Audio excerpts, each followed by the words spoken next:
Hello, everyone, and welcome to another Starman Just Watch. This time it's going to be me and Curtis.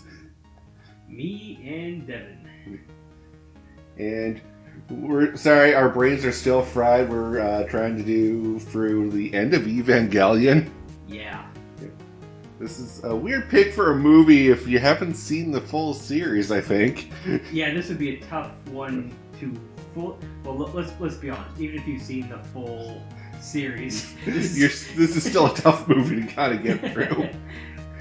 In all the best ways, of course. It is anime weird as all hell. It is anime weird amped up to pretty much maximum anime weird, and I am all for it.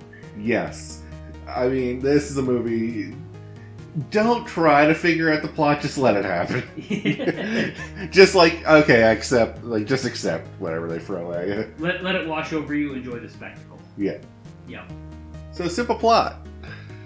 Yeah, so... Have fun with that boy, one. oh boy, yeah. How about a brief summary of a plot? So basically, this picks up after the end of episode 24 of the original series. This was envisioned as an alternative ending to the series, which originally had kind of a deconstruction of Shinji's mind in the last couple of episodes. Yeah. This still has that, but it also has a lot more stuff and kind of gives closure to a bunch more characters, which I think is really cool. So basically, the Japanese self-defense force, at the behest of the Illuminati, invades the compound that has been fighting the Angels for the whole series, and attempts to seize the Avis for themselves to bring about their vision of the end of the world, which basically involves smashing all of human consciousness together into one great big orange tang. Yeah. Everyone gets turned into Tang. Yep. It all returns to Tang. It all comes bubbling down, bubbling down, bubbling down. Yep. So yeah, I mean, in a nutshell, that's what we've got going on. Yeah. And there's a lot of cool fight scenes, a lot of dramatic scenes, like quite a few, and then a lot of what the fuck scenes. Yeah. It's a great mix of all of those things, which I just love how they just progress with the movie. This has a lot of weird imagery that I am all for. So. Yeah, weird imagery is one of my favorite things in anything. Yeah. And if you feel the same way, then you will probably like this movie. Yeah. If you don't like weird things, you're probably not gonna be like, I got nothing. You probably check it like before the movie really kicks off. Yeah, you'll come for the first half and it's cool fight scenes, and you'll be like, okay, I don't get it. I'm done. But yeah, it's worth the whole ride if you ask my humble opinion. So yeah, the Asuka versus the 9 Avas. Yes. That's a good fight scene. It really is. Like, basically her completely obliterating the army and its tanks and its battleships and its batteries and whatever else. She just completely tears them to shreds after she has her moment of self-awakening. Yeah. Feeling that she has the power of her mother's protection behind her. And she really goes ham, and the animation just absolutely rocks for all that stuff. Yep. It looks so damn good.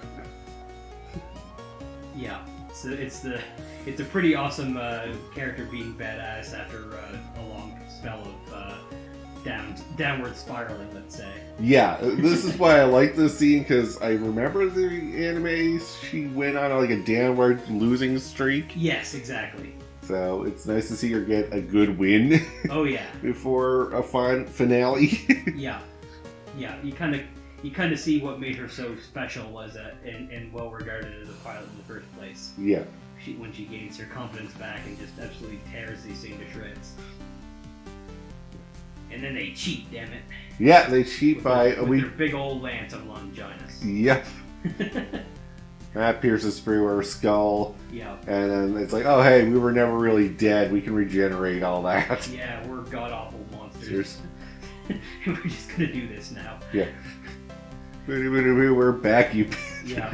We are maimed and torn to shreds, but we are still grinning and laughing. Really creepily. Yeah, that's the worst part. You really don't like that. Yeah. And meanwhile, Shinji just kind of in his fetal position. Yeah, Shinji's being Shinji. Shinji's being Shinji. Yeah. That's all you really need to say. He has to get dragged into the Zeva. Yeah. Our good friend the Major gets iced by a stray bullet. Yep. And imparts one final plea upon Shinji to go and do some fucking shit. Yeah, actually get off your ass and save us. Promises him some hot adult action if he succeeds. Yeah. But then, promptly dies.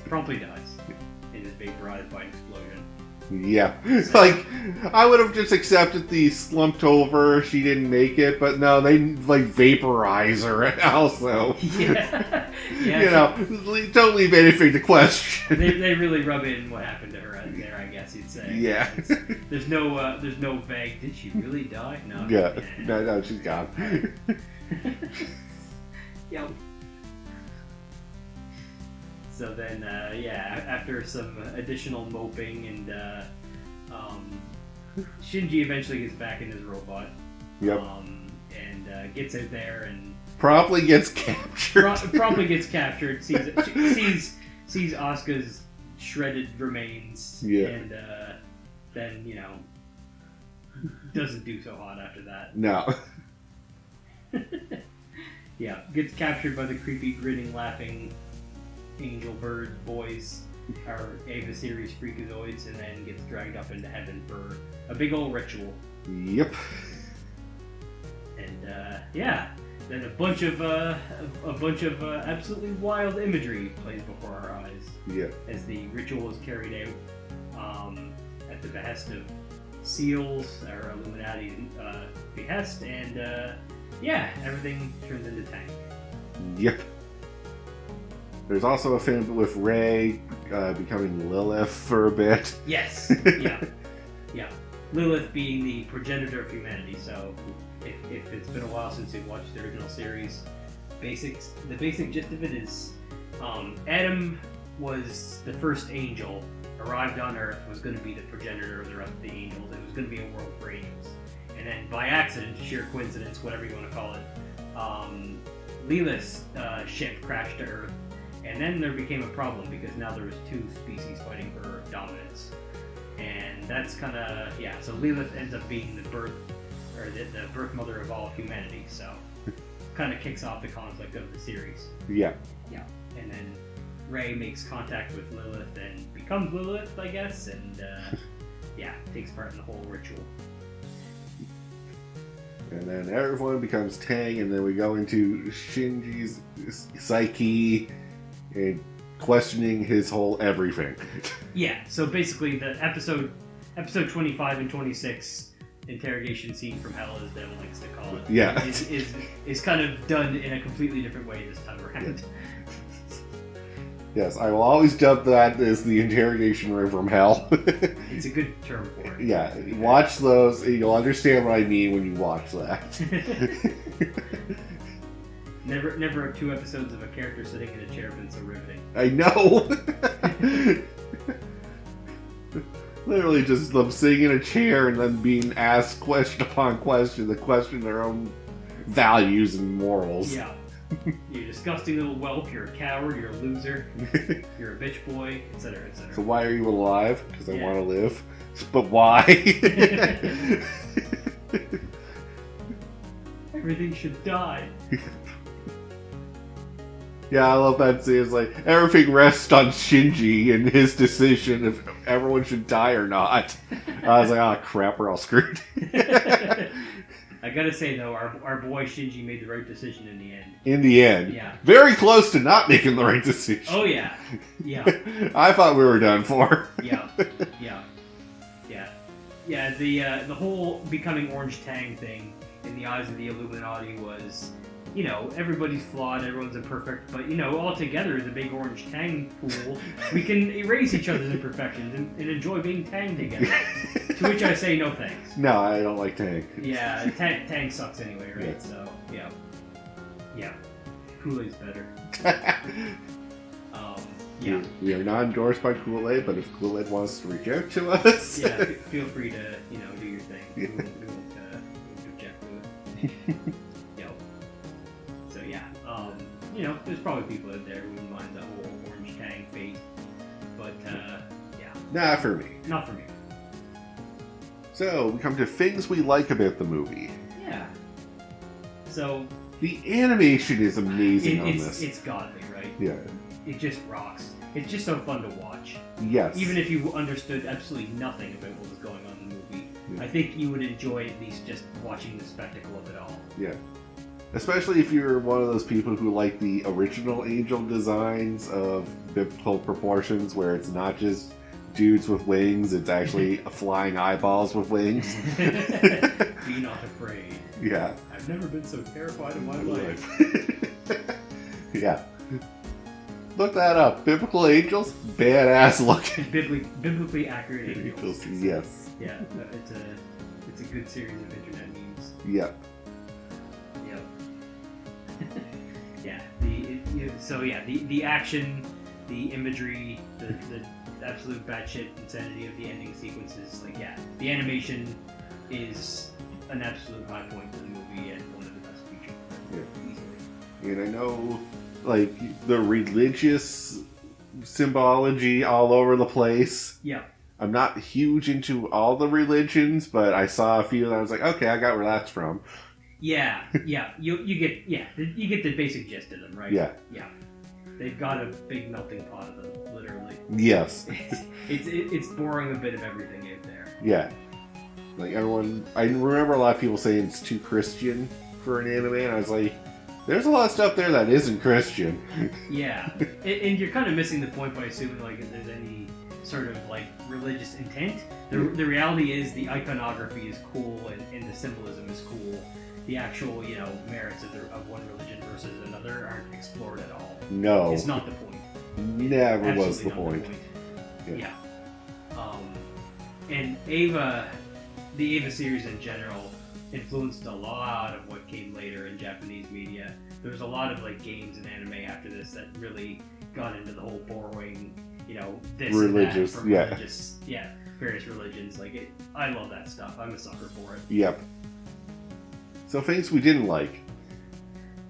I mean, I don't. It's not an issue for me, but the plot is going to be incomprehensible to you if you've not watched the series before. No. If you're coming in hoping for a good story that stands alone, you're not going to find it here. No.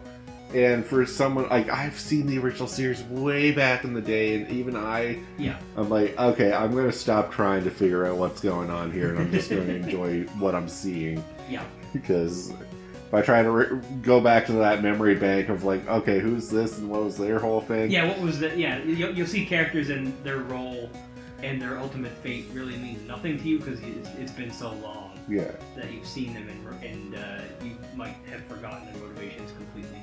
Yeah. This movie is best watched, shortly after you finish the main series, in my opinion. Yes. That's how I saw it the first time, and I had a really good time with it.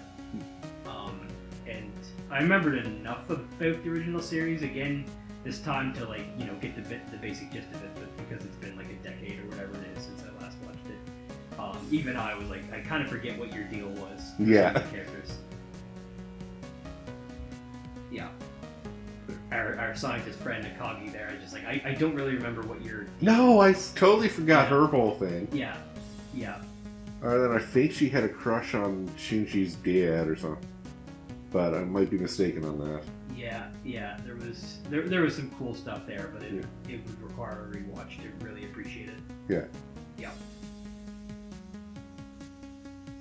In terms of other negatives, what do you think? I'm trying to think of anything that I don't like about the movie that other than the... other than the plot, even so, the weird imagery can get too much in some places. There's that scene where I was like, okay, we're just giving the audience a seizure. right after everyone turns into Tang. Yeah. There's kind of just a bunch of flashing images with you can't really make anything out of it. No, if you try to focus on trying to make sense of it, you're going to have a seizure.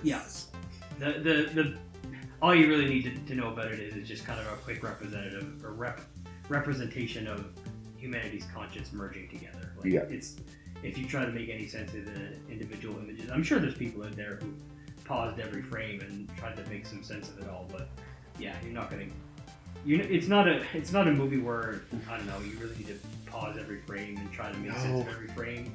It's just kind of like a wave of sensations and emotions that it's trying to throw at you, and as long as you vibe with that, I think you're okay. And the whole kind of go get a life message during that. Yeah. Like, stop being a coward. Yeah, stop being a coward and stop hiding. Yeah. Yeah, get out there. Stuff sucks, stuff hurts sometimes, but it's still worth it. Yeah. Yeah. And the whole, like, you can't just keep living in your own dream world. That's not a dream. That's just an escape from reality. Yeah. Yeah. Can't hide forever. Yeah. Yeah.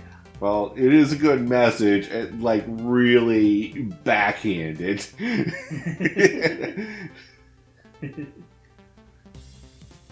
Alright, final thoughts.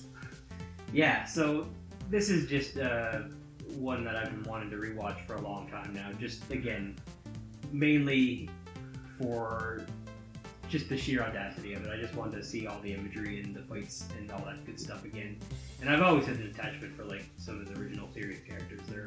They're iconic for a reason.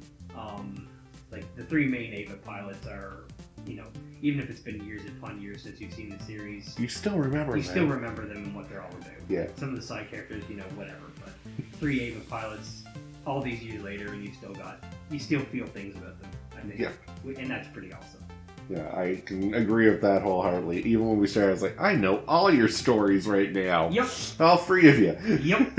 Yep. And just how different they are, like, the extremes to which they're different make them very memorable and enjoyable. Yes. They are literally, all three of them, polar opposites. They might as well be 3 points on a triangle, you know? Look Yeah. how far away they are from each other. And yet, in the end, they all came together and did something. Yeah. What they did, we do not know, but they did something. They did something. They rejected the Tang. Or, you know. They stopped Tang. They stopped Tang. It right in its tracks. And maybe they'll make a cool world that is made of not Tang. That's what we hope. But with that, though, we'll call this episode here. So thank you all very much for watching. Yeah, this was a lot of fun. I was glad to have the chance to watch this one. I am glad to have you with me. Billy was busy, so we couldn't get him in for the original. But always good to have you along for a ride. Yeah, happy to do these. They're fun. All right, have a good one, guys. Thanks, everybody.